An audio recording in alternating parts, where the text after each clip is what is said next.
মুমিনিন হযরত ওমর ফারুক রাদিয়াল্লাহু তাআলা আনহুর জামানায় একটা ছোট্ট বালক তার স্থান থেকে মদিনার উদ্দেশ্যে রওনা দিয়েছে। কোন জায়গার উদ্দেশ্যে? মদিনার উদ্দেশ্যে। হযরত ওমর ফারুক রাদিয়াল্লাহু তাআলা আনহু তার জামানায় ছোট্ট একটা বালক মদিনার উদ্দেশ্যে যখন রওনা দিয়েছেন, ইসলাম যে মানুষকে ক্ষমার দিকে আহ্বান করে, ইসলাম মানুষকে সহনশীলতা করে, ইসলাম মানুষকে সহযোগিতার হাত বাড়িয়ে দেয়, ইসলামের মধ্যে যারা থাকে তারা শুধু শান্তি আর শান্তি পায়, ঠিক কিনা? ওমর ফারুক রাদিয়াল্লাহু তাআলা আনহু তার জামানায় ছোট্ট একটা বালক, এই ছোট্ট একটা বালক যখন মদিনার উদ্দেশ্যে রওনা করেন, মদিনার উদ্দেশ্যে রওনা করার পর 1 নয় 2 নয় 3 দিন যখন পথ চলতেছেন, পথ চলতে চলতে ওমর রাদিয়াল্লাহু তাআলা আনহু তখন অর্ধ জাহান খলিফা প্রতিষ্ঠিত করেন, সমস্ত জায়গায় ইসলামী শাসন প্রতিষ্ঠা করেন। হযরত ওমর ফারুক রাদিয়াল্লাহু তাআলা আনহুর জামানায় সেই ছোট্ট বালক মদিনার উদ্দেশ্যে যখন রওনা হয়, তখন 1 নয় 2 নয় 3 দিন যখন অতিবাহিত হয়ে যায়, বাচ্চাটা ক্লান্ত হয়ে যায়, একটু বিশ্রাম নেওয়ার জন্য সন্ধ্যাবেলা তার সাথে ছিল একটা উট। সন্ধ্যাবেলা একটা বাগানে একটা গাছের গোড়ায় যখন তিনি বসলেন, বসার পর তার চোখে যখন একটু ঘুম চলে আসলো, উটটা বাঁধা ছিল পাশে একটা গাছের সাথে।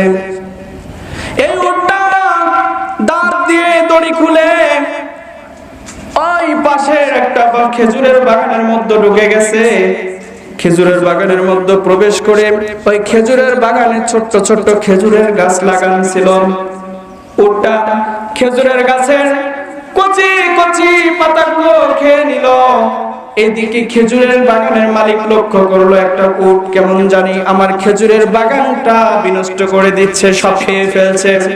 খেজুরের বাগানের মালিক রাগান্বিত হয়ে ওই উটটার দিকে জমিন থেকে একটা পাথর নিয়ে উটের দিকে যখন নিক্ষেপ করলো, সঙ্গে সঙ্গে উটটা সেই বাগানের মধ্যে পড়ে মারা গেল। একটু পরে বালকটার যখন ঘুম ভেঙে যায়, তখন বালকটা লক্ষ্য করলো যে উটটা বাগানের পাশে গাছের সাথে বাঁধা ছিল, সেই উটটার বাগানে সেই গাছের সাথে বাঁধা নাই। বালকটা উটটা খুঁজতে খুঁজতে যখন সামনের দিকে অগ্রসর হয়, তখন দেখে উটটা একটা বাগানের মধ্যে মৃত্যু অবস্থায় পড়ে আছে। পাশেই দেখে বাগানের মালিক দাঁড়িয়ে আছে। তখন ওই বালকটা ডাক দিয়ে বলল, এই মরুভূমির মধ্যে আমার চলার একমাত্র বাহন একটা উট ছিল, কে গো আমার উটটাকে তুমি মেরে ফেলেছো? কে এই আমার উটটাকে এভাবে হত্যা করলো? তখন ওমর রাদিয়াল্লাহু তাআলা আনহু জামানার এই বালকটা এইভাবে বলার পর তখন বাগানের মালিক ডাক দিয়ে বলল, তোমার উট আমার খেজুরের বাগানের ছোট্ট ছোট্ট গাছগুলো খেয়ে ফেলে।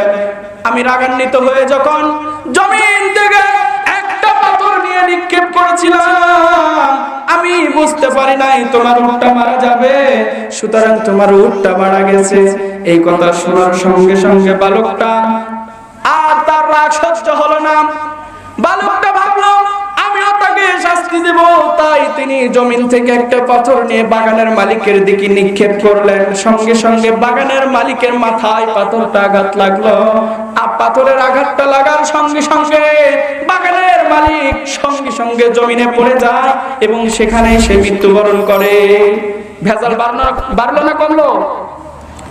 উট মারা গেল, বাগানের মালিক উটকে পাথর নিক্ষেপ করে মেরে ফেলে দিল, আবার বালকটা উটের মালিক বাগানের মালিককে মেরে ফেলে দিল। ভেজাল বাড়ছে না কমছে?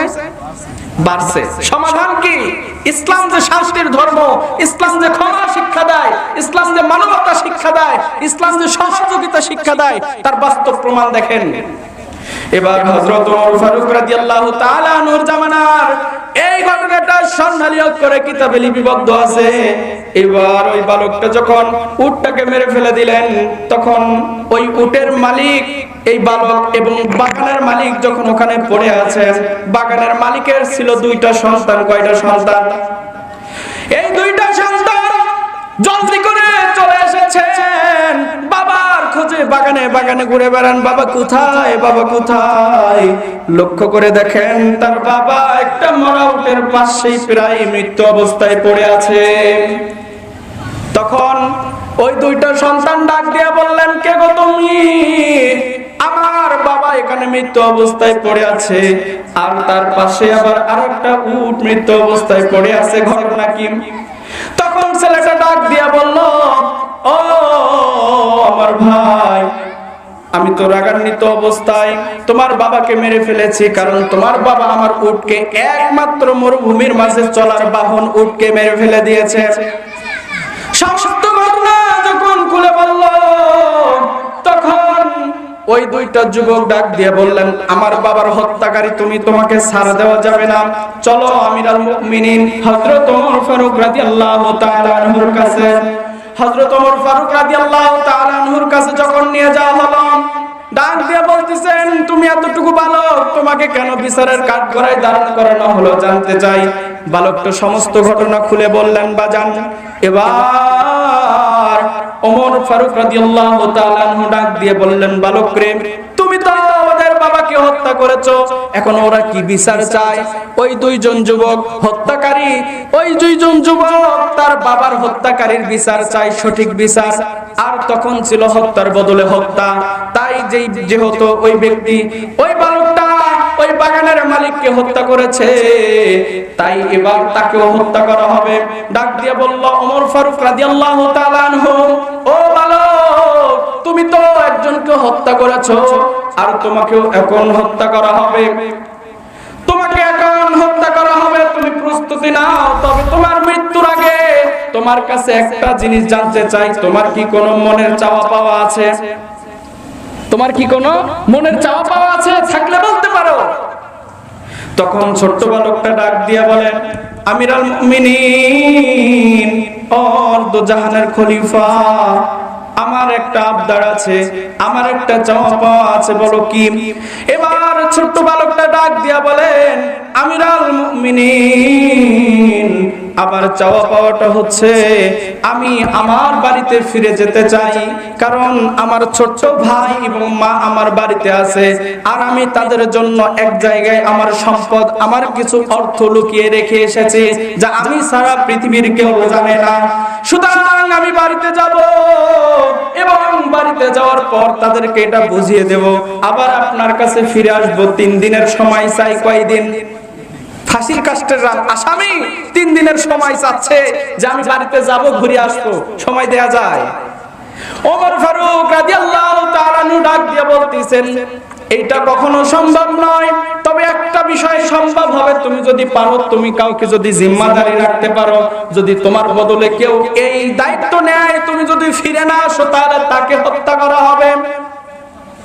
এই দায়িত্ব যদি কেউ নেয় তাহলে তোমাকে ছেড়ে দেব, না হলে দেব না। ছোট্ট বালকটাও ঝর নয়নে কাঁদে, ও আমিরুল মুমিনিন, এই জমিনে আমি যে এখানে এসেছি, আমার কেউ আত্মীয় স্বজন নাই, আমার কেউ বন্ধু বান্ধব নাই, আমার কেউ পরিচিত নাই, আমার জিম্মাদার কে হবে? তাও আবার জানের বদলে জান। আমার জিম্মাদার কে হবে? আমাকে সাহায্য সহযোগিতা কে করবে?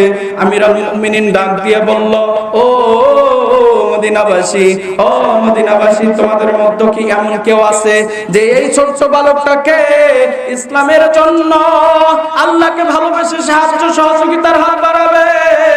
এই 3 দিনের জন্য বাড়িতে চলে যাবে, 3 দিন পরে ফিরে আসবে, এমন একজন ব্যক্তি কি আছে? তার জিম্মাদার হবে। তবে মনে রাখো, মনে রাখো, সে যদি ফিরে না আসে তাহলে তোমাকেই হত্যা করা হবে। এবার ওমর ফারুক রাদিয়াল্লাহু তাআলা আনহু এই ঘোষণা দেওয়ার পর যখন নিস্তব্ধ সমস্ত সাহাবীরা, সমস্ত মানুষেরা কেউ কথা বলে না, হঠাৎ করে মাঝখান থেকে একটা হাত উত্তোলন হয়ে গেছে। আল্লাহু আকবার বলেন। কে বলেছে ইসলাম আর একজনের জন্য সহযোগিতার হাত বাড়িয়ে দেয় না? একটা হাত উত্তোলন হয়ে গিয়েছে। আজকে বাংলাদেশের প্রতি লক্ষ্য করলে দেখবেন একজন মুসলমান মার খায় আর একজন এগিয়ে যায় না। একজন মুসলমান জেলার কাস্টডিতে যাবজ্জীবন কারাদণ্ড দণ্ডিত হয়, আর একজন মুসলমান মসজিদে মসজিদে মুরগির রান খায়, ঠিক কিনা? সাহায্য সহযোগিতা কোথায়? একটা হাত মজলিসের মধ্য থেকে উপরে উঠে গেছে, ডাক দিয়ে বলতেছে, কে গো তুমি? ওই ব্যক্তি ডাক দিয়ে বলতেছে, আমিরুল মুমিনিন, আমি আর অন্য কেউ নই, আমি হচ্ছে আবু যর গিফারি। সবাই অবাক। বিশ্বনবীর একজন সাহাবী আবু যর গিফারি রাদিয়াল্লাহু তাআলা আনহু হাত উত্তোলন করেছে, ডাক দিয়ে বলতেছে, আবু যর, তুমি কি ভেবে চিন্তে হাত তুলেছো? তুমি কি জানো এই বালক যদি 3 দিনের জন্য বাড়িতে যায় আর যদি ফিরে না আসে তাহলে 3 দিনের বেলায় তোমাকে হত্যা করা হবে? বলছেন, জি আমি জানি, সুতরাং আমি আমার সাহায্যের জন্য বিচল আস্থা রেখেছি। ও বালক, তুমি 3 দিনের জন্য চলে যাও, তোমার জিম্মাদার আমি হয়ে গেলাম। এইবার ওই বালকটা 3 দিনের জন্য চলে গেল। 1 দিন চলে গেল, 2 দিন চলে গেল, 3 দিনের মাথায় আসরের নামাজ পার হয়ে যায়, তারপরও বালকের খোঁজ নাই। তামাম মদিনার জমিনে রোল পড়ে গেছে। আজকে বুঝে আবু যর গিফারি নবীর সাহাবীরা রিহাই নাই। সে কেন জিম্মাদার হলো এই অপরিচিত বাচ্চার? সে কেন বা জামিনদার হলো? আজকে তো তার জীবন চলে যাবে, কারণ আজকে 3 দিনের শেষ দিন। আজকে 3 দিনের শেষ দিন, কিন্তু বাচ্চাটার বালকটার কোনো খবর নাই। এই কথা ভাবতে ভাবতে সমস্ত মানুষগুলো জড়ো হয়ে গেছেন। আজকে আবু যর এখানে কেমন জানি একটা ঘটনা ঘটে যাবে, একজনের বদলে আরেকজনের হত্যা হয়ে যাবে। কিন্তু এবার সমস্ত মানুষগুলো লক্ষ্য করলো, মাগরিবের আগ পর্যন্ত কোনো সারা শব্দ নাই। যখন মাগরিবের রক্ত হয়ে গেল, তার পূর্ব মুহূর্ত দেখে ওই বালকটা হাঁটি হাঁটি পা পা করে মদিনার ওমরের কাছে উপস্থিত হয়ে গেছে। বলেন আল্লাহু আকবার। উপস্থিত হওয়ার পর সবাই অবাক। ডাক দিয়ে বলে, বালক রে, ও বালক, ও বালক, তুমি কিভাবে এখানে আসলে? তুমি তো মৃত্যুদণ্ডের আসামি, সুতরাং তোমাকে ছেড়ে দিয়েছি।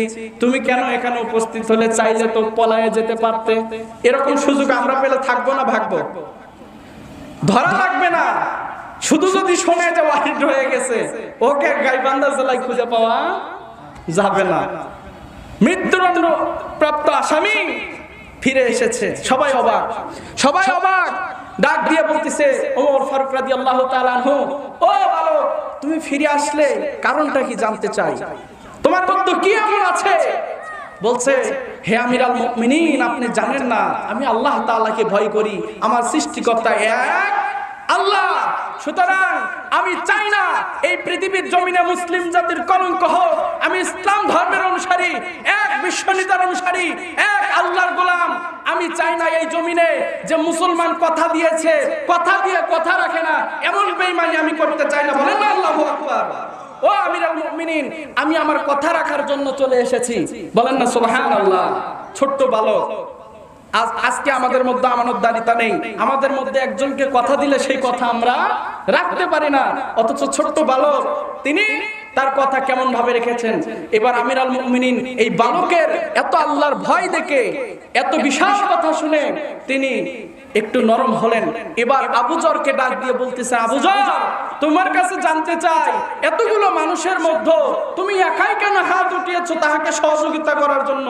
আজকে যদি সে না আসতো তাহলে তো তোমাকে ফাঁসির কাস্টে ঝুলতে হতো, তোমাকে হত্যা করা হতো। তখন আবু যর গিফারি ডাক দিয়ে বলতেছেন, ও আমিরুল মুমিনিন, আপনিও শুনে নেন, তাম পৃথিবীর জমিনে যত মুসলমান আছে সবাইকে এই কথাটা জানার উদ্দেশ্যে, শিক্ষার উদ্দেশ্যে বলেছেন, তোমরা শুনে নাও, এই জমিনে একজন মুসলমান সাহায্য চেয়েছিল। পৃথিবীর মানুষ কাফের বেঈমানরা কখনো যেন বলতে না পারে যে একজন মুসলমানের সহযোগিতায় আর একজন কখনোই ওঠে নেই। বলেন না আল্লাহু আকবার। সুতরাং ইতিহাস যেন থেকে যায় যে একজন মুসলমানের জানের বিনিময়ে আর একজন মুসলমান জানের বিনিময়ে সহযোগিতা করতে রাজি আছে ইনশাআল্লাহ। এজন্য আমরা একজন আরেকজনের সহযোগিতায় আমরা হাত বাড়িয়ে দেব। এইবার দুইজন বালককে ডাক দেওয়া হলো, যেই বাবা মারা গিয়েছে তার দুইটা সন্তানকে ডাক দেওয়া হলো, তোমরা এখন কি বলো? তারা বলতেছে, আমিরুল মুমিনিন, আমাদের বলার ভাষা নাই। আল্লাহ বলেছেন ক্ষমাকারীকে আল্লাহ ভালোবাসে। আমরা এই বালকের যে ইমানদারিতা দেখলাম, এখানে মুসলমানদের যে সহানুভূতিশীল দেখলাম, যে সহযোগিতা দেখলাম, আমরা আর দেরি থাকবো কেন, আমরা আর পিছিয়ে থাকবো কেন? সুতরাং আল্লাহর রাস্তায় আমরা ওই বালককে ক্ষমা করে দিলাম। বলেন না আল্লাহু আকবার। এটাই ইসলাম, এটা ইসলামের শিক্ষা। সুতরাং ইসলামের বিধান এই জমিনে কায়েম করতে গিয়ে আমাদের অক্লান্ত পরিশ্রম করতে হবে। তারা নিজের জীবনের বিনিময়ে কথা রেখেছেন, নিজের জীবনের বিনিময়ে ইসলাম প্রতিষ্ঠা করেছেন। সেই ইসলাম আজকে আমরা সোজাসুজি ভাবে পেয়েছি, ঠিক কিনা? তবে আমাদের উচিত হবে এই ইসলামকে রক্ষা করার জন্য যারা ইসলামের বিরোধিতা করে, কোরআনের বিরোধিতা করে, আল্লাহ রাসূলের বিরোধিতা করে, অবশ্যই তাদের বিরুদ্ধে শক্ত প্রাচীর প্রতিবাদ করে তুলতে হবে, ঠিক কিনা?